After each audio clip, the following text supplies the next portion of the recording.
What if the next pope could change the course of the Catholic Church forever? You're standing at the brink of history. 1.4 billion Catholics are watching, praying, hoping. Have you ever wondered who holds the future of the Vatican in their hands? The papal conclave is a mystery wrapped in faith, and today, we're pulling back the curtain on 7 cardinals who could become the next pope, and their ideologies that might reshape your world. But here's the twist: one of these men has a vision so bold, it could spark a revolution. Stay with me to discover who, and why it matters to you. If you're new here, hit that like button and subscribe to join our dive into faith, history, and the Catholic Church's biggest questions. Let's dive in. Picture yourself locked inside the Sistine Chapel, surrounded by 138 cardinals under 80, all sworn to secrecy. This is the papal conclave, where the next leader of the Catholic Church is chosen. It's not just a vote. It's a sacred act, requiring 2/3 agreement to name the man who'll guide 1.4 billion faithful. These aren't just cardinals, they're potential popes, each carrying a vision that could unify or challenge the Church. Why should you care? The next pope will tackle issues you debate daily: family, justice, climate, inclusion. Their ideology isn't just theology, it's a blueprint for the Church's role in your life. Today, we're meeting the 7 cardinals who could wear the white cassock. Get ready, each brings a spark that could ignite the future. First, meet Cardinal Pietro Parolin, the 70-year-old Italian who's the Vatican's Secretary of State. Think of him as the Pope's top diplomat, a master negotiator who's brokered deals from Cuba's U.S. thaw to delicate talks with China. His ideology blends moderation with tradition, a nod to Pope Francis' openness but anchored in Catholic doctrine. For instance, he called Ireland's 2015 same-sex marriage vote a defeat for humanity, yet he's tirelessly pushed for peace in conflict zones like Venezuela. What makes him a top contender? His global experience and calm demeanor position him as a unifier. He's Papal, Vatican lingo for Pope material, because he navigates crises without making enemies. But here's the catch: critics say he's too cautious, sidestepping the Vatican's financial controversies. Could Parolin's steady hand guide the Church through turbulent times, or does his caution signal more of the same? His track record suggests he's a safe bet, but is safe what the Church needs? Pause for a second, drop a comment: would Parolin's diplomacy inspire you, or do you crave a bolder pope? Smash that like button if you're hooked, and let's keep going. Next up, Cardinal Luis Antonio Tagle, the 67-year-old from the Philippines, often called the Asian Francis. If charisma had a face, it's Tagle's. In a country with 85 million Catholics, he's a superstar, known for his infectious joy and deep compassion. His ideology mirrors Francis' heart for the poor but with youthful, dynamic edge. Tagle's pushed for a church that meets people where they are, think soup kitchens, not just sermons. He's even wept openly during Mass, moved by faith. But here's the twist: his progressive hints, like openness to married priests or inclusivity for LGBTQ+ Catholics, raise eyebrows among conservatives. Yet, his charm makes him hard to dismiss. Betting platforms like Polymarket give him a 32.8% chance of becoming pope. Could Tagle be the first Asian pontiff, bringing a fresh breeze to the Vatican? Or will his bold ideas scare off traditionalists? One thing's certain: his energy is electric. Quick check-in: hit that like button if Tagle's vibe excites you. Comment: would his compassion win your vote? Let's meet our next cardinal.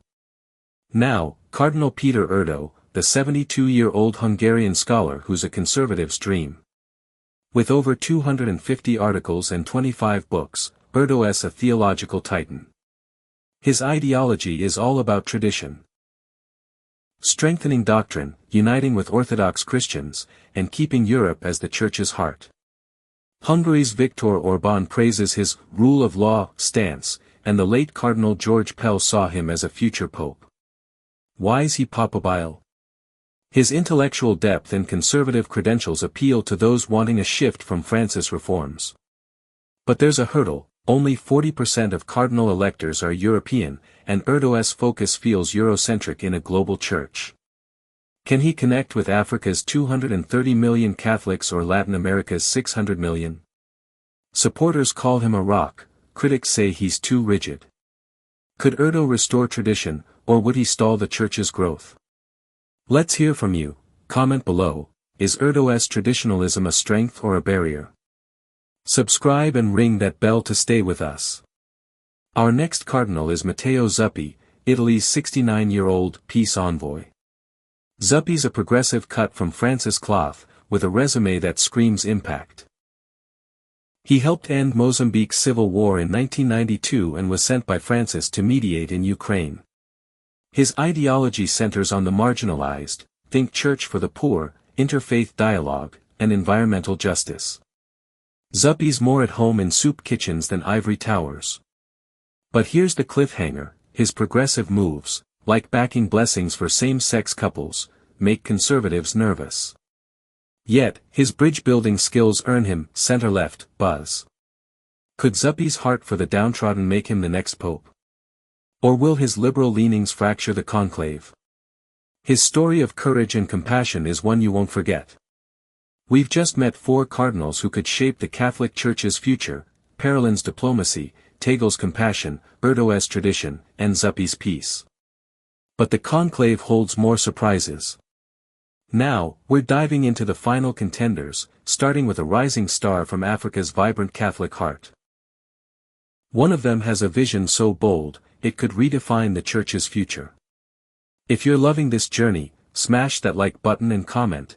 Where are you watching from? Let's keep the faith and dive in.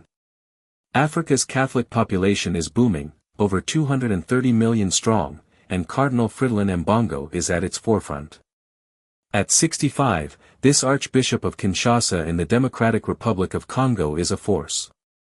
His ideology weaves social justice with traditional African values. Ambongo's a fierce voice for the poor, calling out corruption in his country with a courage that's earned him enemies and admirers. He's pushed for fair resource distribution, especially in Congo's mineral-rich lands, where global powers often exploit the vulnerable. Yet, he's also shown a conservative streak, clashing with Pope Francis over blessings for same-sex couples, emphasizing traditional family values rooted in African culture. Why is he a contender? Africa's growing influence in the Church, think 20% of cardinal electors, makes Ambongo a historic possibility. He could be the first African pope in modern times, bringing a vibrant, grounded faith to the Vatican. But here's the twist: his mixed signals, progressive on justice, conservative on doctrine, could split the conclave. Polymarket gives him a 5.9% chance, but his supporters see him as the future. Could Ambongo's fiery spirit carry Africa's hopes to St. Peter's throne? Or will his contradictions hold him back? Drop a comment: would Ambongo's boldness inspire you as Pope? Hit that like button if his story resonates, and let's move on. Now, let's turn to the Holy Land, where Cardinal Pierbattista Pizzaballa, the 60-year-old Latin Patriarch of Jerusalem, is making waves. This Italian has lived in Israel for decades, speaking Hebrew and navigating the Middle East's complex tensions. His ideology is all about peace and dialogue, think interfaith bridge building with Muslims and Jews, alongside a quiet but firm support for Francis' environmental and social teachings. Pizzaballa stayed above doctrinal battles, focusing instead on practical hope, like supporting Christians in war-torn Gaza. His work during recent conflicts has put him on the global stage, earning respect for his calm under pressure. But here's the catch: at 60, he's young for a pope, which could mean a decades-long reign, something cardinals might hesitate to choose. Plus, his Italian roots stir nostalgia for the days of Italian popes, but his Middle East focus feels distant to some in the conclave. Could Pizzaballa be the peacemaker the Church needs in a fractured world? Or is he too much of an outsider to win the votes? His rise is one to watch, and his story might just surprise you. Our final contender is Cardinal José Tolentino de Mendonça, the 59-year-old Portuguese poet and scholar who's unlike any cardinal you've met.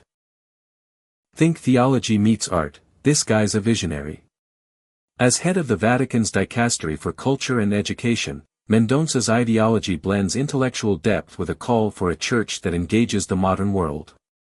He's pushed for dialogue with secular society, using art, literature, and even poetry to bridge faith and culture. A former professor, he's written books on spirituality that resonate with young Catholics, especially in Europe's increasingly secular cities. Yet, he stays rooted in tradition, emphasizing the Church's timeless teachings. But here's the cliffhanger: his youth and lack of pastoral grit, like running a big diocese, make some cardinals nervous. At 59, he could lead for 20 years, a bold commitment for electors. His poetic flair has progressive fans buzzing, but others wonder if he's too niche for the papacy. Could Mendonça's creative vision pull the Church into a new era? Or is his artistic approach too unconventional for the conclave? His name is sparking whispers, and his story might just be the spark you didn't see coming.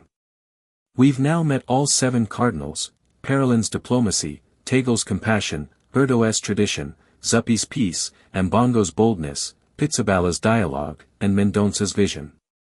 Each could wear the white cassock, but here's the truth you've been waiting for: the next pope won't just lead, he could heal a divided world. Will it be Tagle's heart for the poor, Ambongo's African fire, or maybe Pizzaballa's peacemaking that lights the way? The conclave is coming, and the stakes are sky high. Who do you think should be the next pope? Drop your pick in the comments, and let's start a conversation. If this journey opened your eyes, smash that like button, share it with a friend, and subscribe with that bell to never miss a moment. Thanks for joining us. Until next time, keep the faith and keep questioning.